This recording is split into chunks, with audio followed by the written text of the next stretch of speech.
Okay, so you want to own a golf course. You've pictured it. Rolling green fairways, stretching out under morning mist. Your name on a small brass plaque by the clubhouse door. Members waving at you from the 18th green, like you're the mayor of a very peaceful, very wealthy little kingdom. Maybe you host a charity tournament every spring. Maybe you finally get that reserved parking spot next to the pro shop. Here's what the listing doesn't show you. It doesn't show you the $340,000 irrigation system that needs replacing every 15 years. It doesn't show you the maintenance crew of 12 people you need just to keep the greens alive through July. It doesn't show you the $60,000 you'll spend on sand and seed in a single bad drought season. And it doesn't show you the 3 golf courses in your own county that closed in the last 5 years because nobody could make the math work. Golf courses are one of the most misunderstood business models in America. On the outside, they look like a lifestyle. On the inside, they're a razor-thin margin agricultural operation wearing a country club costume.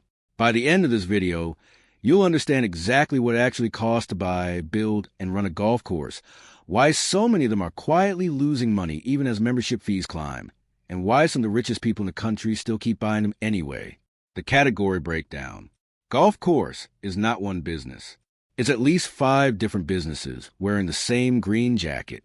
There's a private country club, membership only, high initiation fees, low public traffic, often subsidized by real estate development around it.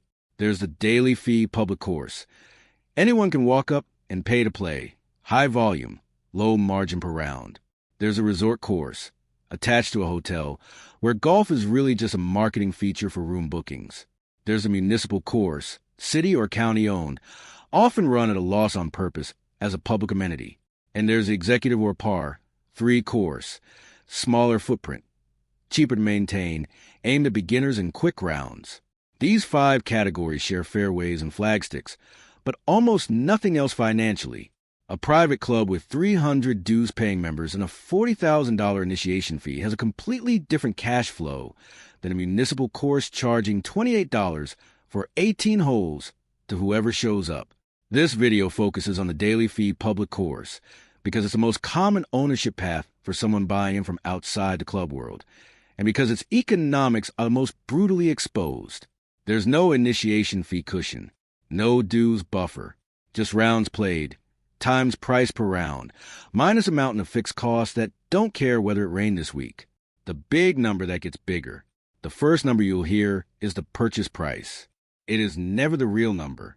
In the rural Midwest, an existing 18-hole daily fee course with modest clubhouse might list for $1.8 million to $2.5 million. In a growing Sunbelt market, Arizona, parts of Texas, the Carolinas, that same size course runs $4.5 million to $7 million, largely because of water rights and land appreciation. On the coast, near any metro area, you're often looking at $9 million to $15 million, and that's before you've touched a single blade of grass. The cheap Midwest option looks like the smart buy. Here's why it isn't automatically. Cheaper land in a rural market usually means a smaller local population to draw golfers from, older equipment that the seller hasn't maintained, and irrigation infrastructure that's decades overdue for replacement. You save $3 million on the purchase, and then discover you need $1.2 million in deferred maintenance just to keep the course playable through next season. Let's do the math on a realistic mid-tier acquisition. Say you buy an existing 18-hole public course in a secondary market for $3.2 million. You'll typically need 15% to 25% down if you're financing through an SBA or conventional commercial loan. Call it $640,000 to $800,000 in cash just to close. Add closing costs, an environmental survey, a water rights review, and a golf course-specific appraisal, and you're realistically $750,000 to $900,000 out of pocket before you've hosted a single round. The price of the golf course and the profitability of the golf course are 2 completely different numbers. The infrastructure trap. The purchase price gets you the land and the buildings. It does not get you a functioning golf course. Irrigation systems are the biggest hidden cost. A full 18-hole irrigation overhaul. Pumps, pipes, sprinkler heads, control systems. runs $800,000 to $1.4 million, depending on course size and terrain. Most sellers won't tell you the system is 22 years old until you ask directly, and even then, it still works, is doing a lot of load-bearing work in that sentence. Turf equipment is next. A full fleet of mowers, aerators, and utility carts for daily maintenance costs $250,000 to $450,000 new, or $120,000 to $200,000 for a well-maintained used fleet. Golf course grass isn't like a lawn. Greens get mowed to 1/8 of an inch multiple times a week with machines that cost more than a luxury sedan. Clubhouse and pro shop renovation. If the facility is more than 15 years old, typically runs $300,000 to $600,000 to bring bathrooms, kitchen equipment, and the pro shop up to a standard that actually attracts paying customers instead of just long-time regulars who don't mind the 1990s carpet. Cart fleet. Golf carts aren't optional in most markets, and a fleet of 60 to 80 carts, whether purchased or leased, runs $180,000 to $340,000 up front, or $2,500 to $4,000 per cart per year on a lease model. Safety and compliance systems, ADA-compliant pathways, updated electrical for clubhouse, fire suppression, and pesticide storage compliance. Typically adds another $80,000 to $150,000 that almost nobody budgets for in advance. Total infrastructure investment before the course is fully operational, $1.6 million to $2.9 million on top of the purchase price. The operating costs, daily bleed. Here's the structural problem nobody warns you about. Revenue arrives seasonally. Expenses arrive daily. Labor is the largest recurring cost. A full-time grounds crew of 8 to 12 people, plus pro shop staff, clubhouse staff, and a general manager runs $780,000 to $1.1 million annually in most U.S. markets. According to the National Golf Course Owners Association's most recent operational survey, labor consistently represents 45% to 55% of total operating expenses at daily fee courses. Site index equals 14 to 2. Course maintenance supplies, fertilizer, seed, sand, pesticide, fungicide, run $180,000 to $310,000 a year for an 18-hole course, and that figure can jump 40% in a drought year when you're fighting to keep greens alive. Site index equals 14.5. Water is its own category. In water-scarce regions, irrigation water alone can cost $120,000 to $280,000 annually, and in some southwestern markets, courses have had watering restrictions imposed mid-season that they had no control over. Insurance and property tax together typically run $90,000 to $160,000 annually, with liability insurance climbing steadily due to increased litigation around cart accidents and lightning strike incidents on open fairways. The revenue model, the part that is to work. A daily fee course makes money one way. Rounds played times green fee times cart fee plus food and beverage.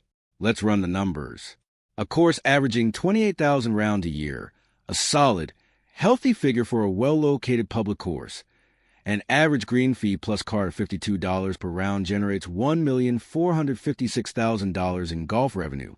Add food and beverage revenue of roughly $310,000, snack bar, restaurant, beer cart, and total revenue lands around $1,766,000.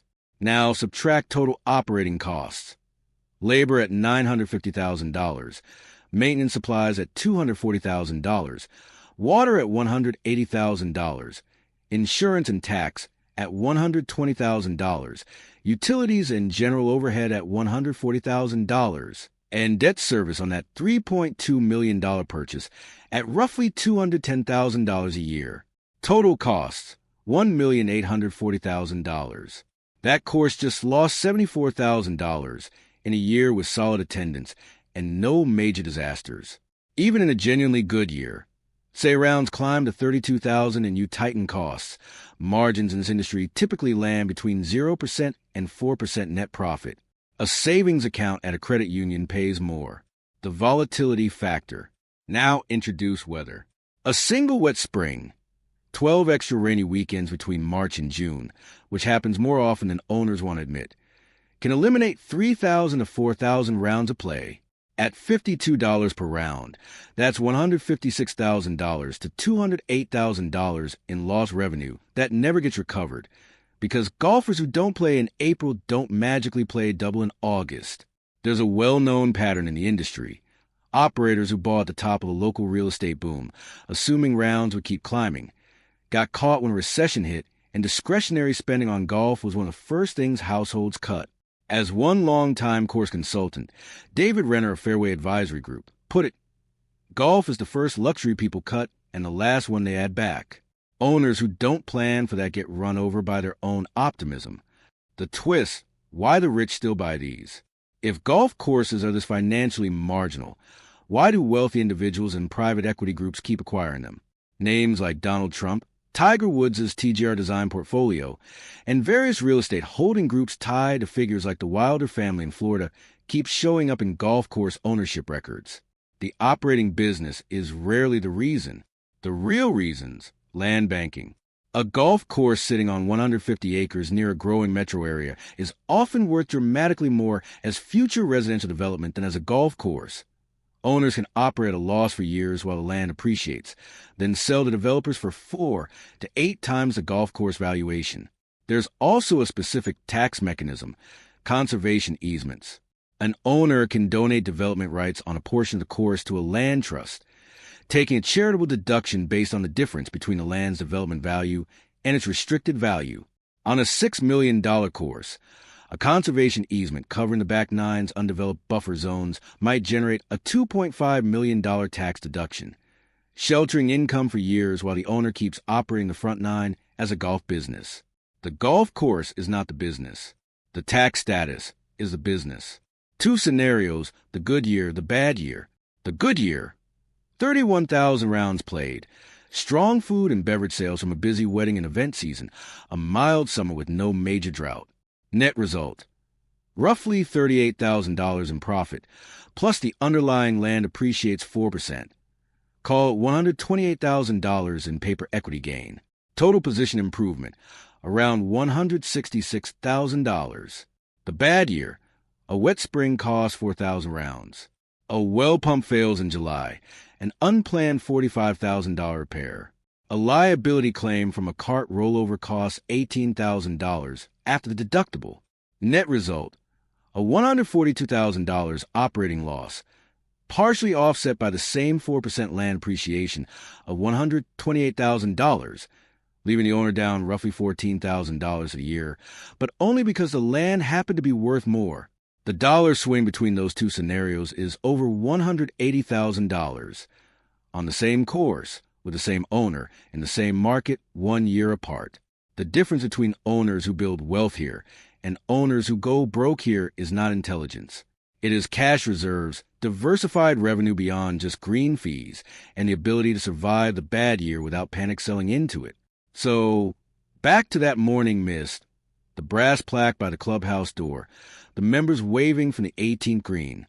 That image is real. People do live that life. But it's very rarely funded by green fees and cart rentals alone. Yes, golf course ownership can make you wealthy, but probably not in the way you imagined. Not through daily rounds played at $52 a pop, and not on the timeline you had in mind. It's funded by land appreciation, tax strategy, and patience measured in decades, sitting underneath a business that, on its own, barely breaks even. The romance of owning a golf course is real. The economics of owning a golf course are complicated. The people who thrive here are the ones who hold both of those truths at the same time and plan accordingly.